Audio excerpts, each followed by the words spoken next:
होली का क्रम 13 तारीख को शायद होली जलेगी, 14 तारीख को गुरंडी रहती है, होली खिलाती है। पिछले वर्ष थोड़ा सा होली का क्रम रहा, तो अब की बार सब जगह की होली में ना जाते हुए केवल एक होली, वो भी सीहोर की, वो 15 तारीख को महादेव की होली रहेगी। मार्च को महादेव की होली। अपने शिवालयों में शंकर जी शिव मंदिर के अंदर चंदन का जल 1 लोटा अवश्य चढ़ाएं। महादेव की होली अवश्य मनाएं। होली आ रही है, लगी नहीं रिया की होली जैसा है। दिवाली आती है तो लगता ही नहीं कि दिवाली जैसा है। राखी आती तो लगता ही नहीं राखी जैसा है। सारे त्योहार फीके हो गए गुरुजी। हमने कहा त्योहार फीके नहीं हुए, त्योहार का कलर फीका नहीं हुआ, त्योहार का रंग फीका नहीं हुआ है। बस त्योहार वही है, गुलाल वही है, मिठाई वही है, गुजिया पपड़िया वही है, खुरमे चकरी वही है, पपड़िया वही है, गुजिया वही है, इंसान वही है।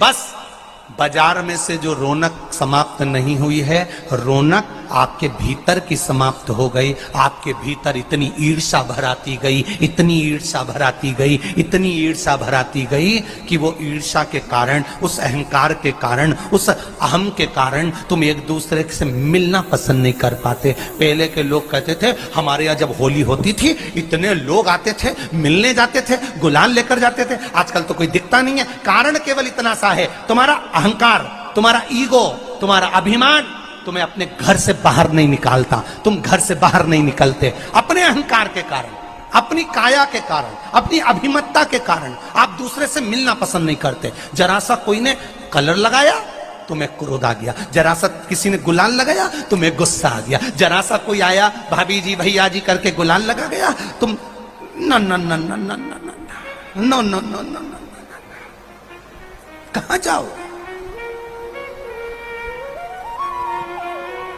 इतने वीआईपी हो गए, इतने वीआईपी हो गए, इतने वीआईपी हो गए कि अपने त्योहारों से भी दूर हो गए। मेरा निवेदन है, होली का त्योहार आ रहा है, उस फागुन के त्योहार में मेरा देवाधिदेव महादेव माता पार्वती के साथ होली खेलता है, मेरा कृष्ण कन्हैया राधा रानी के साथ होली खेलता है। आप भी अपने इष्ट मित्रों के साथ होली खेलिए और दिल से खेलिए। अरे सीहोर में, सीहोर जिले में एक होली होती थी। उस होली का नाम हमने पिछली बार बदल दिया था। कौन सी होली कर दी थी? महादेव की होली। पिछली बार हमारे सीहोर जिले में हमेशा होती आई थी वो होली, थोड़ा उसका नाम हमने चेंज कर दिया था, तो उसको महादेव की होली कर दिया था। मेरे सीहोर जिले के रहने वाले सभी रहवासियों से, जिले भर के निवासियों से निवेदन करना चाहूंगा, वो पुरानी होली को बंद कर महादेव की होली नाम दिया गया है। शिव मंदिर में जाना है, चंदन का जल शिव जी को 1 लोटा चढ़ाना। एक बात अपनी जिंदगी में उतार कर रखो, शंकर भगवान को घी का दिया भी लगाओ तो तुम्हारे घर में जो असली घी हो, थोड़ा सा भले 1 पत्ती लगाओ, भले इतनी सी बत्ती जलाओ, पर असली घी की जलाओ। शिव जी को अगर चंदन भी लगा रहे हो तो असली लगाओ। शंकर भगवान को चावल भी चढ़ा रहे हो तो असली चढ़ाओ। शंकर भगवान को अगर अष्टगंध भी चढ़ा रहे हो तो असली चढ़ाओ। केमिकल का कोई चीज मेरे महादेव को मत चढ़ाओ जिससे भगवान शिव की मूर्ति नष्ट हो। ऐसी कोई चीज मेरे महादेव को ना चढ़ाओ। अगर शंकर भगवान के साथ आप होली खेल रहे हो तो चंदन का पानी शंकर भगवान को चढ़ाइए, अष्टगंध का जल भगवान शिव को चढ़ाइए। तो करो तैयारी, आ रहा है त्रिपुंड धारी महादेव की होली। बड़े आनंद के साथ मेरा निवेदन, अपने शिवालयों में, शंकर जी के मंदिरों में, सीहोर जिले के प्रत्येक शिव मंदिर के अंदर चंदन का जल 1 लोटा अवश्य चढ़ाएं। महादेव की होली अवश्य मनाएं और भाव के साथ 5 मंदिर हम भी जाएंगे। कोई जुलूस नहीं, कोई क्रम नहीं, बस बाबा को आराम से जल चढ़ाना ही एक नियम है और बाबा को जल चढ़ाएंगे। आप सब बड़े आनंद के साथ महादेव की होली का स्मरण करिए। महादेव की होली के दिन बेलपत्री की जड़ के नीचे जाकर प्रयास करा करो कि लाल चंदन का जल, लाल चंदन को घिसकर कलश में उस चंदन को डालकर जल भरकर उसको बेलपत्री की जड़ के नीचे सींचन करने का प्रयास करा है कि धीरे धीरे कर कर वो दुख समाप्त होगा, वो दुख कटेगा ही। एक बहुत ध्यान देने वाली बात है कि अगर मान लो कि कहीं पैसा अटक गया है, नहीं आ रहा है, बहुत अथक प्रयास कर लिया, चंदन का जो जल होता है ये व्यक्ति के जीवन में जो धन कहीं रुक गया, अटक गया, नहीं दे रहा, बेलपत्री के वृक्ष के नीचे, जड़ के नीचे सींचन करने से वो प्राप्त होता है। अथर्ववेद में वर्णन किया गया कि पीपल के वृक्ष की जो जड़ होती है, बेलपत्री के वृक्ष की जो जड़ होती है और आंवले के वृक्ष की जो जड़ होती है, इसके नीचे स्वर्ग का निवास होता है। किसका निवास है? स्वर्ग का निवास। जहां पर ये वृक्ष होता है और उस वृक्ष के नीचे बैठकर हम जब किस जल का सींचन कर रहे हैं, जैसे अभी आपको कहा था कि जल में अगर लाल चंदन मिला हो और आप बेलपत्री के जड़ में सींचन कर रहे हैं तो लक्ष्मी की आवक बढ़ेगी। कहीं पैसा अपना अटक गया, नहीं आ रहा, आएगा।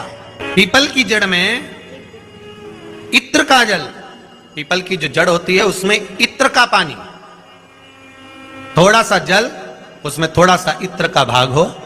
महाराज भगवान पीपल देव, पीपलेश्वर महादेव का स्मरण कर कर पीपल की जड़ में अगर जल चढ़ा रहे हैं और मान लो शरीर में कोई कष्ट हो गया है, शरीर में कोई रोग हो गया है, कोई मालूम पड़े ये हाथ 4 दिन से दुख रहा है या 4 दिन से ये नस दब गई है या ये कमर दब रही है, तो आप 2-4 दिन कर देखो। कलश के अंदर जल, जल में इत्र का थोड़ा सा भाग, पीपल की जड़ के नीचे आप उसका सींचन करिए पिपलेश्वर महादेव के नाम से। उस जल को थोड़ा सा भाग लेकर आ जाओ उसी में से जो चढ़ाया है, और उस स्थान पर जहां कष्ट है उसको लगाना प्रारंभ करिए। 2 दिन 3 दिन कर देखो। प्रैक्टिकल करने में क्या जाता है? सियोर वाला महाराज झूठ बोल रहा हो तो कभी कभी अगर ऐसा लगे जीवन में कि दुख बहुत ज्यादा आ गया है, बहुत तकलीफ आ गई है, तो लाल चंदन को घिसकर उस लाल चंदन का लेपन भगवान शंकर पर कर कर फिर पानी चढ़ाओ। अगर कोई संकट भारी है और निकट, जैसे किसी नारी का गर्भ नहीं ठहर रहा, 15 साल हो गए, 20 साल हो गए, 25 साल, जैसे इसने लिखा एक माता ने कि 18 साल की बेटी हो गई थी पर संतान में पुत्र नहीं, तो उसने भाव से कथा सुनी। ऐसे आपके भीतर अगर 20 साल हो गए, 25 साल हो गए, 30 साल हो गए, संतान का सुख ही नहीं है, लाल चंदन का लेपन बाबा भोलेनाथ पर करना प्रारंभ करो। पीठिका पर लाल चंदन का लेपन करना प्रारंभ करो। लाल चंदन से बाबा का श्रृंगार करना प्रारंभ करो। एक बेलपत्री पर लाल चंदन, दोनों पत्ती नीचे वाली, जो नीचे की जो 2 पत्ती होती है इस पे लाल चंदन, और बीच वाली पत्ती पर पीला चंदन लगाकर बाबा के शिवलिंग को समर्पित करिए। बाबा से प्रार्थना करिए, रोज प्रार्थना करो। परंतु एक बात का स्मरण रहे, 25 साल हो गए, 20 साल हो गए, 30 साल हो गए, संतान नहीं, तो पहले जल से अभिषेक कराना, अभिषेक कराकर उस जल का आचमन करने के बाद हाथ को खासा करना, धोना, उसके बाद में फिर वापिस बाबा का स्नान कराओ, फिर चंदन का लेपन कराओ, फिर 1 लोटा जल चढ़ाकर बाबा का स्नान कराओ। बाबा का बड़ा सुंदर भाव से लाल चंदन से जो अभिषेक करता है, बाबा को लेपन कर कर फिर जल चढ़ समर्पित करता है, निश्चित है उसकी गोदी मेरा देव अधिदेव महादेव जरूर भरता है। ये निश्चितता है। हम तो बेटियों से भी कहते हैं जिसका विवाह नहीं हो रहा हो, 25 साल, 30 साल, 27 साल, 28 साल, 32 साल, 40 साल हो गए हो, नहीं हो रहा हो बेटा बेटी का विवाह, उसे लाल चंदन का प्रयोग अशोक सुंदरी वाली जगह पर 7 बिंदी लाल चंदन की लगाकर 7 बेलपत्र 7 बिंदी पर रखिए और महाराज अपनी कामना कर कर भगवान से आइए। बाबा देगा, करेगा, 3-4 महीने में विवाह पक्का करेगा। ये लाल चंदन की महत्वता है, शुद्ध तत्व। रोग बढ़ गया, बेलपत्री के वृक्ष के नीचे दीप लगाना प्रारंभ करो। बाबा से विनती कर कर घी का दिया लगाइए बेलपत्र वृक्ष के नीचे, बाबा से निवेदन करिए, रोग निवारण।